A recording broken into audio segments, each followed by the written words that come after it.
Terima kasih pemirsa, Anda masih bersama seputar iNews Gorontalo. Pemirsa, pedagang sapi di Gorontalo mengeluhkan aturan karantina sapi yang memakan waktu 14 hari untuk pencegahan penyakit mulut dan kaki. Aturan itu dikeluhkan karena karantina sapi yang cukup lama membuat omset penjualan sapi ke luar daerah menurun hingga 50%.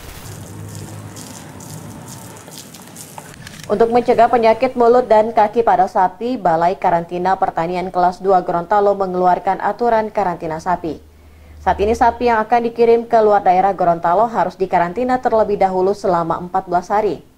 Namun aturan karantina yang dianggap cukup lama dikeluhkan oleh sejumlah pedagang sapi di Desa Bionga, Kabupaten Gorontalo.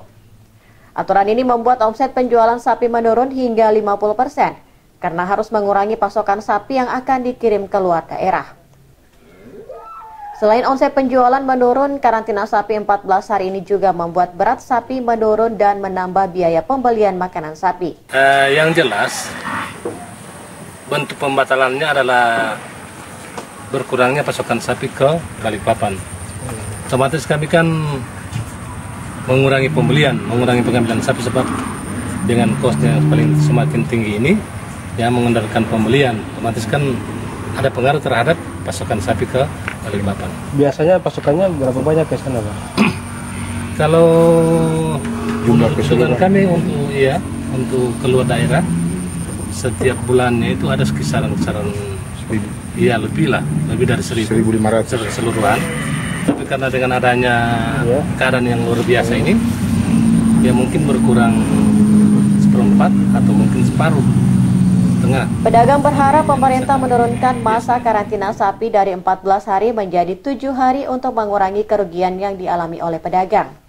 Sementara itu, puluhan ekor sapi di Kabupaten Gorontalo yang akan dikirim ke luar daerah harus melalui pemeriksaan oleh Balai Karantina Pertanian Kelas 2 Gorontalo.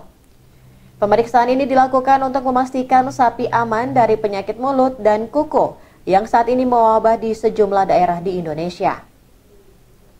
Satu persatu sapi yang akan dikirim ke luar daerah Gorontalo mendapat pemeriksaan mulai dari mulut dan kuku, serta kondisi kesehatan sapi lainnya. Pemeriksaan ini dilakukan sebagai antisipasi untuk mencegah penyakit mulut dan kuku pada sapi yang kini mewabah. Selain pemeriksaan mulut dan kuku, petugas juga melakukan penyemprotan disinfektan pada sapi. Di lokasi ini ada 54 ekor sapi Gorontalo yang akan dikirim ke Kalimantan masih dikarantina selama 14 hari. Untuk memastikan kondisi kesehatan sapi. Jika ditemukan memiliki gejala penyakit mulut dan kuku, pengiriman sapi akan dibatalkan. Di sini kami dari Balai Karantina Pertanian Kelas 2 Gorontalo sedang melakukan pengasingan dan pengamatan terkait merebaknya wabah PMK di Jawa Timur dan kabupaten yang lain di 10 provinsi di Indonesia.